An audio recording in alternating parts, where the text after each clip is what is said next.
Joint family part 2। Family ये वो शब्द है जो है तो छोटा सा, लेकिन मायने कितने बड़े। आइए देखते हैं। ये क्या है? तुम्हारे पापा जब भी मैं जाती हूँ उनके सामने से या तो सर नीचे कर लेते हैं या वहाँ से इधर उधर हो जाते हैं। अरे छोड़ो ना, तुम क्यों चिंता कर रही हो? माँ तो बात करती है ना तुमसे। हाँ वो तो करती है, लेकिन जैसे बड़ी भाभी से करती है ना वैसे नहीं। ना कभी कुछ बोलती है ना सुनती है। मेरे बोलने से पहले ही हाँ में हाँ। तो ठीक ही है ना। तुम्हें याद नहीं शुरू शुरू में तुम्हें कितनी प्रॉब्लम होती थी सूट साड़ी पहनने को जब माँ कहती थी तो?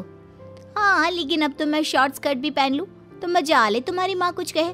वहीं छोटी भाभी का हाल देखो कैसा बना रखा है। तो कहानी की भूमिका ये है कि जो सुनता है उसे जमाना सुनाता है, जो दबता है उसे जमाना दबाता है। लेकिन समझना तो ये भी है ना कि जमाना है कौन? बड़ी बहू सीमा। माँ जी खाना बन गया है, आइए पापा जी को भी बोल दीजिए। हाँ हाँ बहू, वो तो 2 बार खाने को पूछ चुके हैं। तू ना हमेशा देर कर देती है खाने के लिए। हाँ माँ जी, पर क्या करूँ, दोनों बच्चों का स्कूल से घर आने का यही वक्त होता है ना। अच्छा, मैंने अपने पोते के लिए मैंगो शेक बनाया था, दे दिया उसे?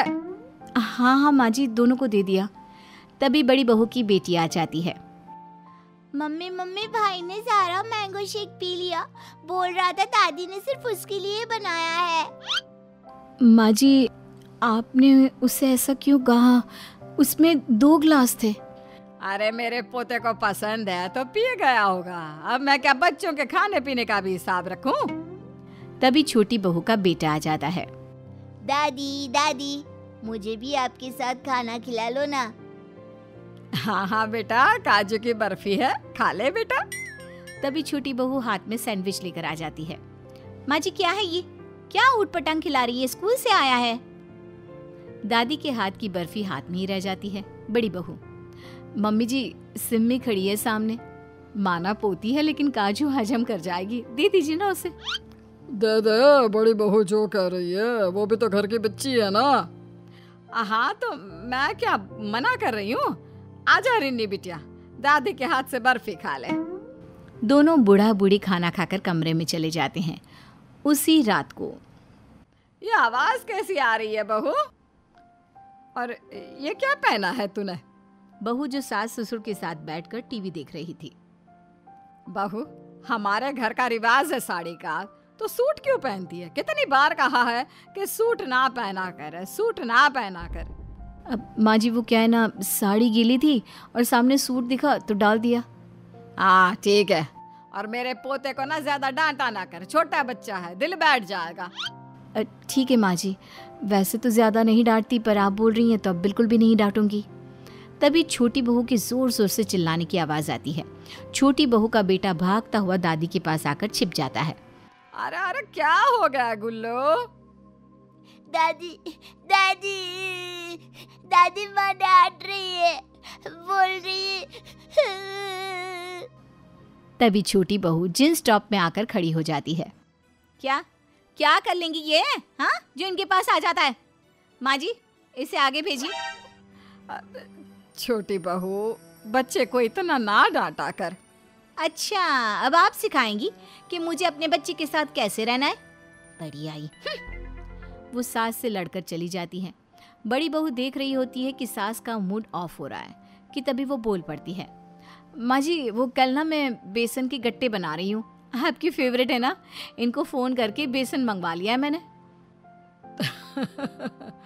तो कल तो हम लोगों को भूखा रहना पड़ेगा क्यों? अच्छा, इतना भी नहीं खाती हूँ मैं। और हाँ बहू, तीखा थोड़ा ज़्यादा ही रखना। बड़ी बहू सास ससुर की बात सुनती, उनके फैसलों की इज्जत करती और बदले में सास ससुर उसे बिल्कुल बेटी बनाकर रखते। वहीं छोटी सास ससुर को ऐसे ट्रीट करती जैसे घर में उसे वो खटकते हैं और मजबूरी की वजह से वो उसे सह रही है। फिर एक रोज, अरे बहू सुनना, ये साड़ी ना मेरी वाली तू रख ले, और ये मेरे गहने भी। माँ जी कैसी बात कर रही हैं? मैं ये गहने नहीं ले सकती, ये आपकी विरासत है। तभी तो तुझे दे रही है बहू, तूने घर को ऐसे संभाला है कि क्या कहना। तू है तो हम इस घर में रह पा रहे हैं, नहीं तो। हाँ बहू, भगवान तेरे जैसी बहू सबको दे। बहू सास के गहने रख लेती है। फिर एक रोज, माँ पापा सब तैयार हो जाओ, मेरे बॉस के बेटे की शादी है। और हाँ, सब अच्छे कपड़े पहनना, वो क्या है ना, बड़े लोग हैं। छोटे, ओ छोटे। हाँ भैया, क्या हो गया, क्यों चिल्ला रहे हैं? वैसे भी भैया अब इस घर में वो शांति नहीं रही। मीरा सही बोलती है, घर में सारा दिन चिल्लम चिल्ली होती ही रहती है। माफ करना भाई, मैं तो बस ये कह रहा था कि।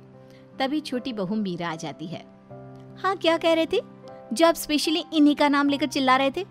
अरे अब क्या चाहिए, क्यों शांति से रहने नहीं देते? अब वो मैं ये कह रहा था, जाने दो, सॉरी। तभी सास बोल पड़ती है। छोटे, बड़े भाई से बात करने की तमीज भूल गया क्या? माँ जी, तमीज हमें आप जैसे लोग ना सिखाए तो अच्छा है। आप ना ये बड़ी भाभी को नौकरानी बना कर रखती है ना, मुझे इनके जैसा गवार समझने की जरूरत नहीं है। पढ़ी लिखी लड़की हूँ मैं।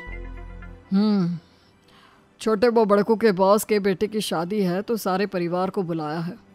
वो कह रहा था कि बड़े लोगों के घर की शादी है तो अच्छे से तैयार होकर चलते हैं। शहर के सबसे बड़े होटल में है शादी, इसी बहाने पूरा परिवार उस आलीशान होटल को भी देख लेगा। लड़ाई झगड़ा छोड़ो और मन अच्छा कर लो। पार्टी, वो भी शहर के सबसे बड़े होटल में। मीनी तो मानो खुशी से उछल पड़ती है। अरे तो पहले बताना था ना, क्या जरूरत थी इतना तमाशा खड़ा करने की। हम जल्दी से तैयार होकर आते हैं। बड़ी बहू उन लोगों के जाने के बाद सबकी ओर देखती है और ये नौकरानी भी हो गई तैयार जाने के लिए। सास बहू की बात पर हंसने लगती है। बेटा वो तो कुछ भी बोलती है, उसकी बात का बुरा ना मानना। अरे पापा, मैं तो मजाक कर रही हूँ। सब शादी के लिए तैयार होते हैं। बड़ी बहू जो पहले ही काफी खूबसूरत होती है, सास के पुराने जमाने के हैवी गहने पहनकर मानो किसी सल्तनत की रानी की तरह दिख रही थी। सभी पार्टी में जाते हैं जहाँ छोटी बहू बड़ी बहू को देखती है। अरे भाभी, ये किसका हार है? माँ जी का हार है ये। वही मैं बोलूं, वरना आपकी भिखारी खानदान में इतना पैसा कहाँ कि वो इतना महंगा हार दे सके। सभी के सामने ऐसी बात सुनकर बड़ी रोने लगती है। बहू क्या हो रहा है, सब देख रहे हैं। हाँ तो देखे ना, कैसे इसने आपका हार चोरी कर लिया है। चोरी नहीं किया, मैंने दिया है खुद, समझी? घर चलो अब। सब घर आते हैं जहाँ बड़ा भाई छोटे भाई से उसकी बीवी के व्यवहार के बारे में पूछता है। तू भी नौकरी करता है, तुझे भी पता है ना ऑफिस में इज्जत रखनी कितनी जरूरी होती है। हाँ भैया, मैं माफी मांगता हूँ, मिनी ने गलत किया। आज जो तूने किया है ना, उसके लिए तुझे क्या सजा दी जाए तू ही बता छोटी बहू। भले आज तक हम लोग तुम्हें किसी बात पर नहीं बोलते थे, लेकिन अब नहीं। जॉइंट फैमिली का मतलब यह नहीं कि घर में नहीं पट रही तो समाज में एक दूसरे की बेइज्जती कराए। अरे तो क्या बोला मैंने? पता है भाभी को माँ जी ने जो हार दिया है वो कितने का होगा? कम से कम 15 लाख का। तो ना बोलूं? अरे क्यों ना बोलूं? और मुझे क्यों नहीं दिया? नहीं दिया और ना दूंगी। कौन है तू? बस एक किराएदार की तरह तुझे तो हम खटकते रहते हैं, और मैं ये सोचूं कि तू मेरे बेटे की बीवी है। ना ससुर की शर्म, ना सास की इज्जत।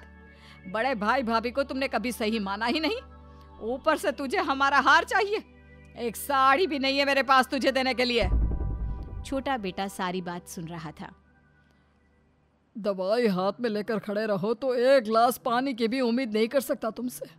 बच्चों को हाथ नहीं लगाने देती हो। अरे कपड़े भी घर में जानबूझकर ऐसे पहनती हो कि हम खुद आंखें बंद कर ले अपनी। बहू को पहली बार सास ससुर की परेशानी समझ में आती है। वो शांत होती है लेकिन हार कैसे माने। तो क्या मैं... अभी उसकी बात पूरी नहीं हुई थी कि छोटी बहू का पति। चुप, बिल्कुल चुप। ये मेरा परिवार है, इनसे भी तुम मुझे दूर कर रही थी। देखो अब इस घर में रहना है तो मान कर चलना होगा कि हम परिवार हैं, एक परिवार, जॉइंट फैमिली, समझी?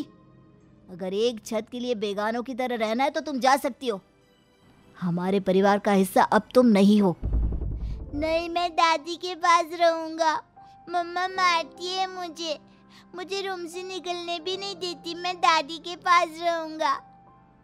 छोटी बहू सबसे हाथ जोड़कर माफी मांगती है और किचन में चली जाती है।